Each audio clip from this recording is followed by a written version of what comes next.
अस्सलाम वालेकुम। डिस्कस करेंगे कुछ ऐसी वैल्यूज़, कुछ H1 NMR एब्जॉर्प्शन की जो आपको ग्राफ पे मिलती हैं और उन वैल्यूज़ का कुछ स्पेसिफिक मीनिंग होता है। सबसे पहले कॉन्सेप्ट जो हम पहले भी डिस्कस कर चुके हैं, TMS। TMS आपके पास एक रेफरेंस कंपाउंड है जिसका केमिकल शिफ्ट ज़ीरो होता है। अगर आप केमिकल शिफ्ट के बारे में नहीं जानते हैं तो प्रीवियस वीडियोस में मैंने डिटेल में ये चीज़ें डिस्कस की भी हैं कि what is mean by chemical shift, जिसको आप डेल्टा से डिनोट करते हैं और ppm इसका यूनिट होता है। और 0 ppm पर आपका जो कंपाउंड होता है इसको हम कहते हैं TMS, टेट्रा मिथाइल सिलीन, जिसमें आपके पास सिलीन जो है वो सेंटर में होता है और इस तरह से 4 मिथाइल ग्रुप लगे हुए होते हैं CH3। ये CH3 जो है वो इनके चारों साइड पे, यहाँ पे भी और यहाँ पे भी और यहाँ पे भी लगा हुआ होगा।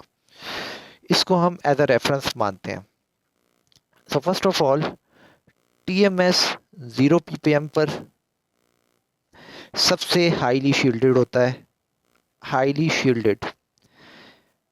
शील्डेड मीन कि इस TMS के आसपास इतने इलेक्ट्रॉन्स होते हैं कि वो सारे इलेक्ट्रॉन्स हमारी अप्लाइड मैग्नेटिक फील्ड को डिस्टर्ब करते हैं और उसको अपोज करते हैं। तो हमें अप्लाइड मैग्नेटिक फील्ड बहुत ज़्यादा अप्लाई करनी पड़ती है। मैग्नेटिक फील्ड आपको, जो कांस्टेंट मैग्नेटिक फील्ड आप अप्लाई करते हैं NMR में, वो आपको बहुत ज़्यादा अप्लाई करनी पड़ती है। सो एक और बात अपने पास नोट कर लें। सबसे पहली बात कि रेफरेंस TMS को देखा जाता है, ठीक है। ये भी चीज़ें हम डिटेल में डिस्कस कर चुके हैं, जिसको 0 ppm पे लेते हैं। ppm क्या चीज़ है? केमिकल शिफ्ट का यूनिट है। दूसरी बात कि यहाँ पे सबसे ज़्यादा हाईली शील्डिंग होती है, यहाँ पे शील्डिंग सबसे ज़्यादा हाई होती है और सबसे ज़्यादा हाई शील्डिंग किसकी होती है? TMS की होती है। शील्डिंग किसे कहते हैं कि इलेक्ट्रॉन्स एक कंपाउंड के, एक प्रोटॉन के आसपास इतने इलेक्ट्रॉन्स हों कि वो उसको शील्ड करके रखें, उसको बाउंड करके रखें, अप्लाइड मैग्नेटिक फील्ड उस पर असर ना डाल सके। सो हमें अप्लाइड मैग्नेटिक फील्ड इसके लिए बहुत ज़्यादा चाहिए होती है।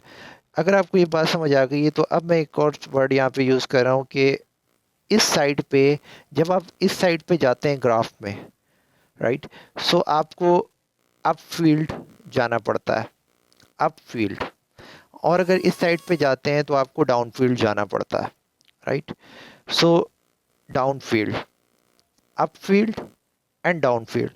सो इसका मीनिंग सिंपल सा ये है कि जितना आपको इधर वाला कंपाउंड होगा, TMS के लिए सबसे ज़्यादा मैग्नेटिक फील्ड रिक्वायर्ड है। उसके बाद इसके बराबर वाले के लिए उससे थोड़ी सी कम आपको मैग्नेटिक फील्ड रिक्वायर्ड होगी। उसके बाद आपको यहाँ पे मैग्नेटिक फील्ड रिक्वायर्ड होगी, सबसे ज़्यादा कम इस साइड पे मैग्नेटिक फील्ड रिक्वायर्ड होगी। सो मैग्नेटिक फील्ड डाउन, जो आपका प्रॉपर एक्सिस होता है, उस साइड पे जब आप जाते हैं तो आपको कम मैग्नेटिक फील्ड रिक्वायर्ड है।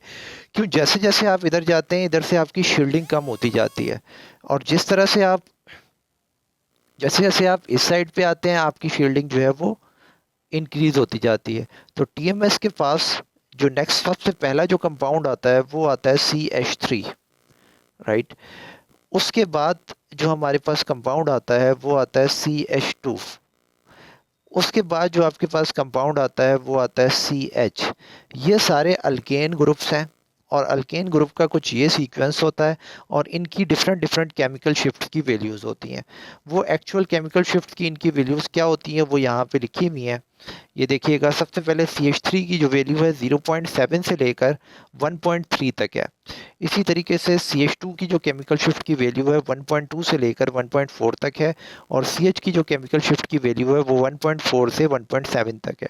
इट्स मीन डैट 0.7 से लेकर 0.1.7 तक आपका सारा जो केमिकल शिफ्ट की वैल्यूज़ हैं वो किसके लिए हैं? अल्केन ग्रुप के लिए हैं। अब अगर कोई कंपाउंड ऐसा है जो आपको इस टाइप की पीक्स देता है, यहाँ पे आपको पीक्स मिलती हैं जो वैल्यूज़ अराउंड ये है 0.7 से लेकर 0.3 तक, तो आप ये समझ जाएंगे कि ऑब्वियसली ये जो चीज़ होगी, जो कंपाउंड होगा, ये CH3 होगा। उसके बाद अगर आपके पास 1.2 1.4 के दरमियान यहाँ इन वैल्यूज़ में कुछ कंपाउंड आपको वैल्यूज़ कुछ पीक्स मिल रही हैं, तो इट्स मीन डैट कि आपके पास 1.2 और 1.4 के अकॉर्डिंग वो CH2 कंपाउंड है। इसी तरीके से अगर आपको 1.4 और 1.7 पे पीक्स मिल रही हैं तो वो पीक्स क्या होंगी, CH के लिए होंगी। एक यहाँ पे फैक्टर आ रहा है, लिखा हुआ है कपलिंग बिहेवियर। ये कपलिंग बिहेवियर क्या चीज़ होती है, इसको ज़रा हम समझ लेते हैं कि यहाँ पे अगर आपके पास कुछ इस तरह से पीक्स आ रही हैं, 3 पीक्स आ रही हैं, तो इन पीक्स के दरमियान का जो डिस्टेंस होता है इसको आप कहते हैं कपलिंग बिहेवियर और कपलिंग कांस्टेंट। ये कपलिंग कांस्टेंट की वैल्यू मेगा हर्ट्स में, सॉरी हर्ट्स में होती है, राइट। जब आपने केमिकल शिफ्ट वाली वीडियो देखिएगा जाके, वहाँ पे मैंने डिस्कस किया है कि किस तरह से आपका जो डिफरेंस होता है TMS से हम कंपाउंड का डिफरेंस लेते हैं और वो डिफरेंस आपके पास हर्ट्स में आता है, और उसी से नीचे हम रेफरेंस लेते हैं, जो TMS की एक्चुअल वैल्यू होती है वो ले रहे होते हैं, तो वो मेगाहर्ट्ज में होती है। तो इसीलिए ये PPM जो यूनिट है ये इस तरह से ड्राइव होता है कि हर्ट्स पर मिलियन, ठीक है। ये आपके पास मेगा का वर्ड आ रहा है, पर मिलियन ऑफ द हर्ट्स, ठीक है। इस तरह से ये हमारे सारे कॉन्सेप्ट थे पीछे के। अब अगर मैं आपको यहाँ पे नीचे वाला ग्राफ दिखाऊं, दो चीज़ें अगर आपको समझ आ गई हैं कि ग्राफ देख के आपको किस तरह से ये नॉलेज मिलती है कि ये पीक किस चीज़ की है और ये पीक किस चीज़ की है, तो और ये क्या चीज़ है। सो ये TMS है, टेट्रामीथाइल सिलीन है। ये टेट्रामीथाइल सिलीन हम NMR जब परफॉर्म करते हैं तो अपने कंपाउंड के अंदर लाजमी डालते हैं ताकि एक रेफरेंस हमें मिल जाए, उस रेफरेंस से हम उसका डिफरेंस देखें ग्राफ में, ठीक है। जब आप ऑब्जर्व करेंगे एक कंपाउंड को तो उसके अंदर TMS भी होगा, उसके अंदर ये भी होगा, उसके अंदर ये भी होगा। अब ये क्या चीज़ है, ये क्या चीज़ है, ये भी हम देख लेते हैं। लेकिन जब आप उसका ग्राफ ऑब्जर्व करेंगे किसी भी सॉफ्टवेयर पर जहाँ पे आप NMR का ग्राफ देख रहे होंगे, सो वहाँ से हम ये डिफरेंस चेक करेंगे। ये डिफरेंस यानी कि केमिकल शिफ्ट, फिर ये वाला डिफरेंस यानी कि केमिकल शिफ्ट, ये आपको बताएगा। ये वैल्यूज़ हमारी जो एक्चुअल वैल्यूज़ होती हैं वो हमें पता होती हैं, उन वैल्यूज़ को हम देख के ये एनालाइज कर देते हैं कि आपका जो कंपाउंड है वो क्या हो सकता है।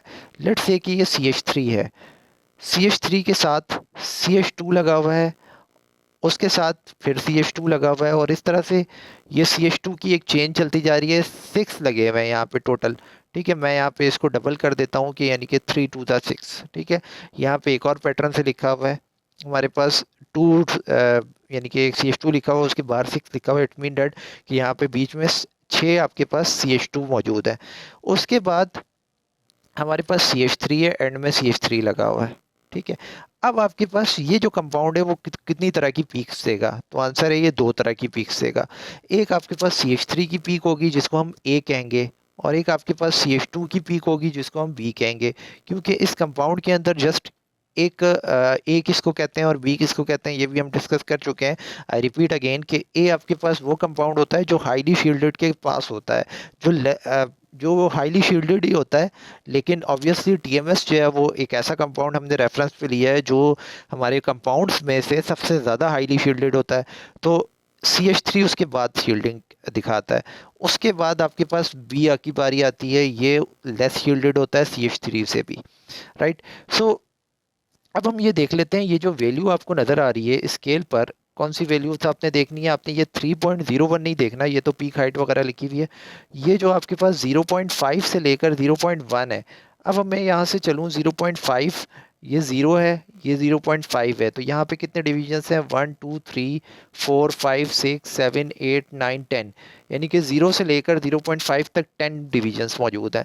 तो इट्स मीन डैट कि 0.5 से लेकर 1 तक यहाँ पे भी 10 डिविजन्स मौजूद होंगे।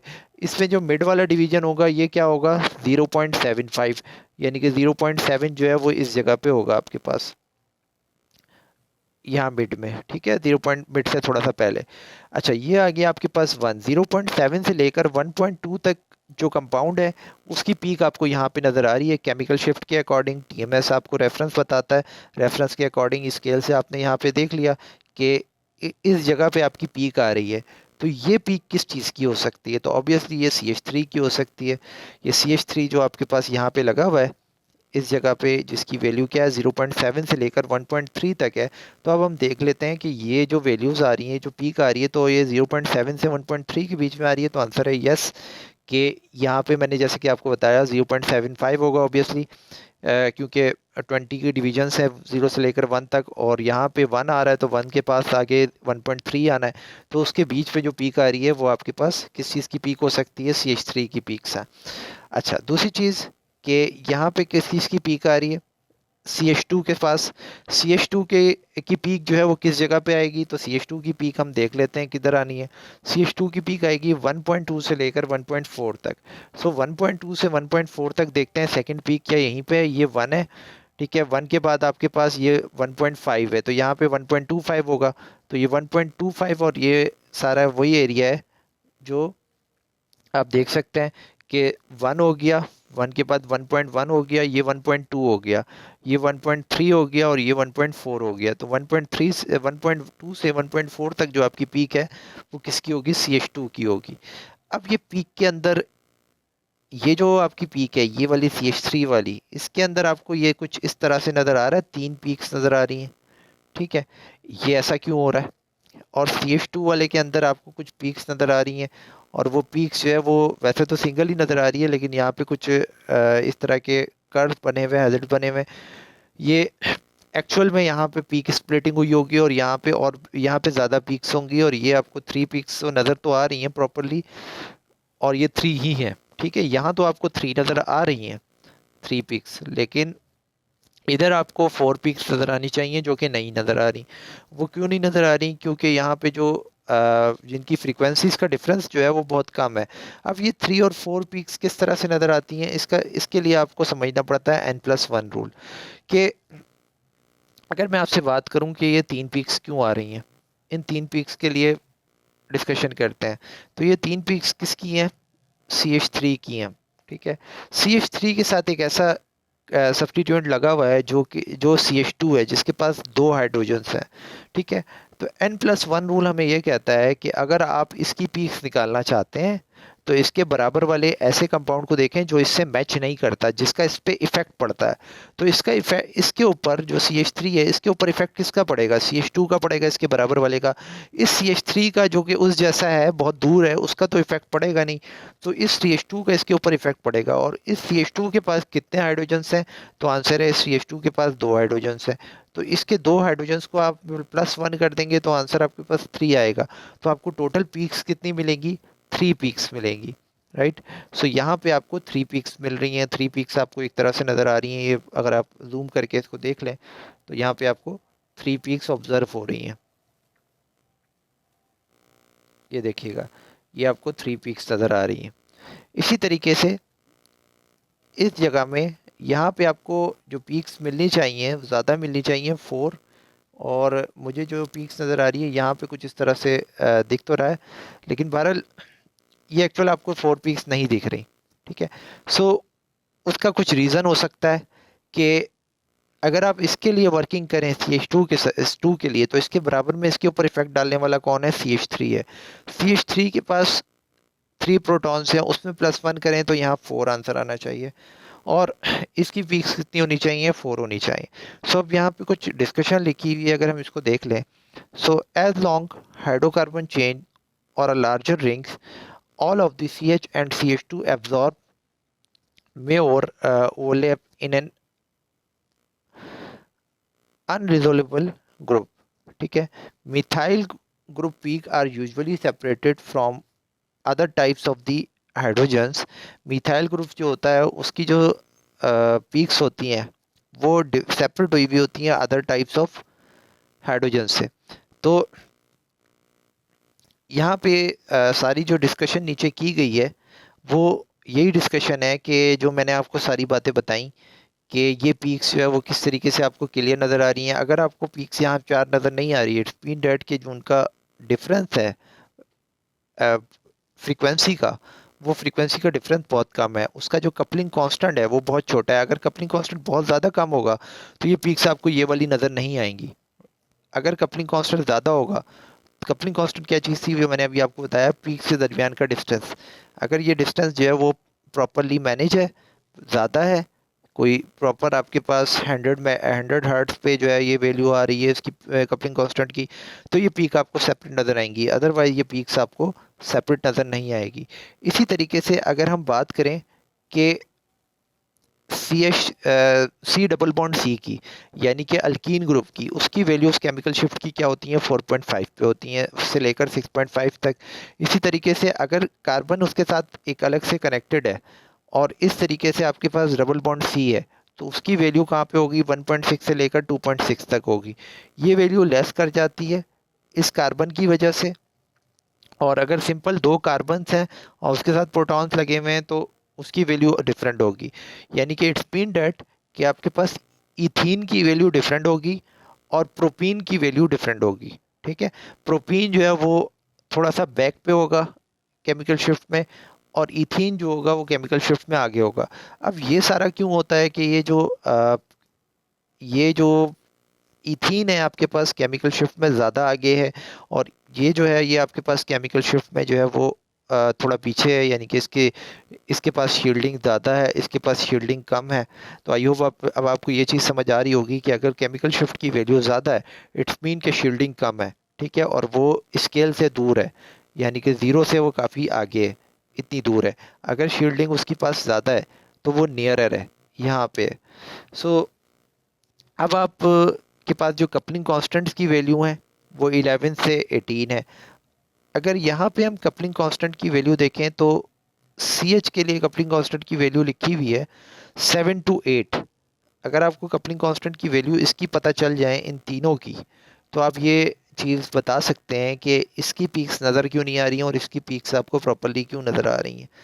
सो कपलिंग कांस्टेंट की वैल्यूज़ अगर यहाँ पे देख लें, यहाँ पे लिखी हुई हैं हमारे पास। अगर आपके पास इथीन होगा तो उसकी कपलिंग कांस्टेंट की वैल्यू 11-18 हर्ट्स होगी। और इसमें भी दो कंडीशंस हैं। अगर आपके पास ट्रांस है तो 11 to 18 है, अगर आपके पास सिस है तो 6 to 15 है। तो इट्स मीन डैट कि अगर सिस है तो जो पीक्स होंगी ज़्यादा नियरर होंगी, 6 और 15 की रेंज आ रही है। और ये 11-18 वाली थोड़ी सी ब्रॉड है, तो वो कौन सा होगा, ट्रांस होगा। हम यहाँ पे जनरल डिस्कशंस कर सकते हैं कि ये चीज़ें हमें क्या बताती हैं। इसी तरीके से अगर आपके पास ये जिस टाइप की कंडीशन है, तो 0 to 3 हर्ट्स इसकी जो है वो कपलिंग कांस्टेंट की वैल्यू है। इस टाइप की जो पीक्स होंगी ये आपको सेपरेटेड नज़र नहीं आएंगी। इसी तरीके से 0 to 3 हर्ट्स की कंडीशन है, जो अगर प्रोपीन मॉलिक्यूल है या इसके साथ कोई और भी आगे सब लगा हुआ है, इथाइल ग्रुप, अल्काइल ग्रुप, तो वैल्यू कम होती जाती है कपलिंग कांस्टेंट की। ये सारी इफेक्ट क्या होते हैं, तो ये इनकी हाइब्रिडाइजेशन वगैरह पे डिपेंड करता है। अब आपके पास ये एक मॉलिक्यूल है, इस मॉलिक्यूल में अब आप चीज़ें बता सकते हैं कि कौन सी किधर है। सबसे पहले अगर कहीं CH3 लगा हुआ है तो इट्स मीन डैट सबसे जो केमिकल शिफ्ट के करीब जो वैल्यू है वो CH3 की होगी ऑब्वियसली। उसके बाद अगर कोई चीज़ लगी हुई है तो वो क्या हो सकता है, CH2 अगर आपके पास कहीं लगा हुआ है तो उसकी जो केमिकल शिफ्ट की वैल्यूज़ अभी हम देख के आ रहे हैं, तो वो CH2 हो सकता है यहाँ पे।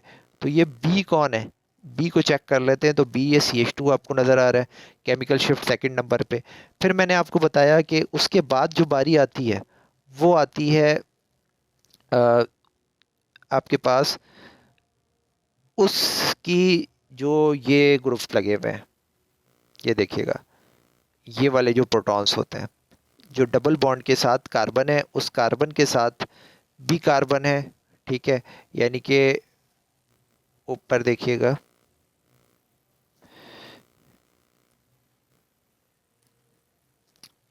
यहाँ पे 1.6 2.6 ये वैल्यूज़ के डबल बॉन्ड के साथ एक कार्बन है, उस कार्बन के साथ एक प्रोटॉन है, उसकी वैल्यू कहाँ आ रही है, 1.6 से लेकर 2.6 तक। तो ये स्पीशी कैसी है, इसको ज़रा देखें कि ये 1.5 है, ये आपके पास 1.5 है, और 1.5 से लेकर के बाद 1.6 होगा ऑब्वियसली, और 1.6 के बाद जो आगे उसकी वैल्यू थी वो आप देख लीजिएगा। तो ये जो CH3 है ये ऐसा ग्रुप है जो कार्बन के साथ लगा हुआ है और उस कार्बन के साथ डबल बॉन्ड है। तो आपको ये वैल्यूज़ अगर दे दी जाएं, जो ये वैल्यूज़ हैं, या आपको मेमोराइज हुई हुई हो ये वाली वैल्यूज़, तो आप पीक्स के बारे में सारी इंफॉर्मेशन दे सकते हैं। इसके बाद अगर आप देखें कि नेक्स्ट पीक जो हमें सॉल्व प्रॉब्लम में दी गई है वो डी है, ये डी है। डी को देखें, ये वाला CH2 है। अब ये CH2 भी क्या चीज़ है, जो कि डबल बॉन्ड से थोड़ा सा नियरर है, कार्बन के साथ लगा हुआ है।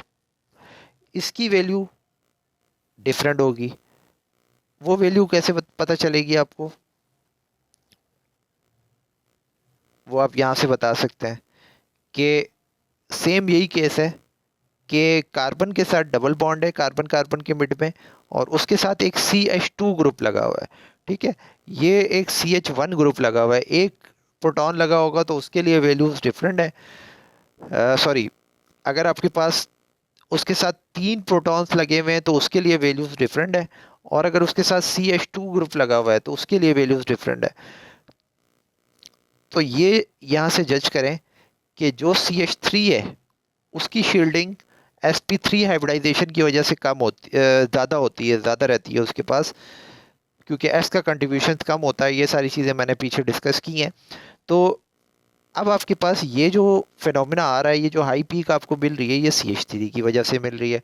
और ये CH3 किसके साथ कनेक्टेड है, एक डबल बॉन्ड के साथ कनेक्टेड है। उस डबल बॉन्ड ने डबल बॉन्ड कार्बन के साथ कनेक्टेड है, तो ये इसको थोड़ा सा, ये जो डबल बॉन्ड है ये इसको थोड़ा सा लेस शील्डेड बना रहा होगा, किसको, इस CH3 को। लेकिन इस CH3 को तो लेस, इसकी शील्डिंग बहुत ज़्यादा है, थोड़ी सी इसकी शील्डिंग जो है वो कम कर दी है इसने। लेकिन ये आपके पास जो CH2 होगा, ये CH2, इसकी जो शील्डिंग है वो और ज़्यादा कम कर देगा ये डबल बॉन्ड। अब ये सारी डिस्कशन मैं जो कर रहा हूँ कि ये, मैं अगेन ये बात आपको रिपीट करवा देता हूँ कि ये डबल बॉन्ड क्या कर रहा है, डबल बॉन्ड के पास पाई इलेक्ट्रॉन्स होते हैं, और वो पाई इलेक्ट्रॉन्स क्या करते हैं, अपने नाइबर के इलेक्ट्रॉन्स को अपनी तरफ खींचते हैं। ठीक है, एक बात ये हो गई।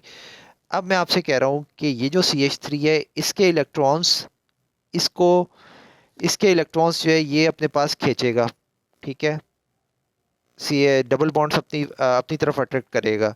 और ये जो CH2 है, इसके भी इलेक्ट्रॉन्स जो है वो ये डबल बॉन्ड्स अपनी तरफ अट्रैक्ट करेगा। ये वाला जो CH2 है, इसके भी जो इलेक्ट्रॉन्स हैं वो अपनी तरफ ये अट्रैक्ट करेगा। ठीक है, अब आप अगर ये चीज़ याद करें कि CH3 आपके पास किधर हुआ करता था, यानी कि CH3 हाईली शील्डिंग की तरफ होता था। ठीक है, जिसके इलेक्ट्रॉन्स जो है वो कोई चीज़ अगर अट्रैक्ट कर भी रही है तो इतने नहीं अट्रैक्ट कर सकती, लेकिन वो कुछ ना कुछ उसके पास शील्डिंग ज़्यादा ही रहेगी। किसके अकॉर्डिंग, CH2 के अकॉर्डिंग। तो CH2 डेट इज़ वाई आपको कुछ यहाँ पे मिल रहा है। तो इसकी केमिकल शिफ्ट की वैल्यू जो है वो इसकी रेंज यही होगी, 2.6 के राउंड अबाउट। ठीक है, यानी कि 2 के राउंड अबाउट। सो यहाँ पे जैसे कि 1.6 से 2.6 तक ये कंपाउंड्स हैं, इनके अकॉर्डिंग जो है इनकी हम देख लेते हैं। अच्छा, उसके बाद अगर बात करें कि ये क्या चीज़ लगी हुई है, ये जो है जिसकी वैल्यू 4.5 से अबव जा रही है। सो 4.5 से अबव जाने वाली जो स्पीशी हो सकती है, वो ऑब्वियसली एक ऐसा आपके पास कंपाउंड, एक ऐसा प्रोटॉन हो सकता है जो डायरेक्टली डबल बॉन्ड वाले कार्बन के साथ कनेक्टेड है। तो ये जो लास्ट वाली जो पीक्स आ रही हैं, ये पीक्स किसकी वजह से आ रही हैं, ई की वजह से, जो डायरेक्टली डबल बॉन्ड के साथ कनेक्टेड है। तो आई होप कि आपको ये चीज़ समझ आई कि किस वैल्यूज़ की वजह से केमिकल शिफ्ट के स्केल पर आप किस तरह से ऑब्जर्व करते हैं चीज़ों को। अच्छा, इसमें कुछ चीज़ें मैं आपको और बताऊं। ये आपको जो चीज़ नज़र आ रही है, जो ऊपर एक और इस टाइप का ग्राफ नज़र आ रहा है, ये इंटीग्रेशन के लिए हम यूज़ करते हैं। ठीक है, ये इंटीग्रेशन का कर्व होता है जब हमें कैलकुलेशन करनी होती है नंबर ऑफ़ प्रोटॉन्स की। वो दूसरी वीडियोस में आपको मिल जाएगी कि किस तरह से नंबर ऑफ़ प्रोटॉन्स कैलकुलेट किए जाते हैं। उसके लिए ये इंटीग्रेशन हमें रिक्वायर्ड होती है। ये एरिया, ये वाली जो लेंथ है, ये हमें जब पता चल जाती है तो इससे हम अपना रिजल्ट निकाल लेते हैं। ओके, दूसरी चीज़ ये कि ये जो आपको पीक्स नज़र आ रही हैं, ये पीक्स कैसे पता चली कि यहाँ पे कितनी पीक्स आ रही हैं। तो आई थिंक मुझे 3 नज़र आ रही हैं। और यहाँ कितनी पीक्स हैं, 1 2 3 4 5 6, यहाँ बी पे 6 पीक्स हैं। इसी तरीके से ये सी पे आपको एक पीक नज़र आ रही है। डी पे आपको कितनी पीक्स नज़र आ रही हैं, डी पे अगर हम देखें तो 1 2 3, आई थिंक 3 पीक्स हैं यहाँ पे। पीक सेपरेशन, ये यहाँ पे आपको 2 पीक्स नज़र आ रही हैं। अब ये पीक्स को अगर हम कैलकुलेट करें तो अपना जो रूल है, जैसे कि मैंने आपको लास्ट वीडियो लेक्चर इनके से ऊपर वाले एग्जाम्पल में वो रूल डिफाइन किया, N+L रूल।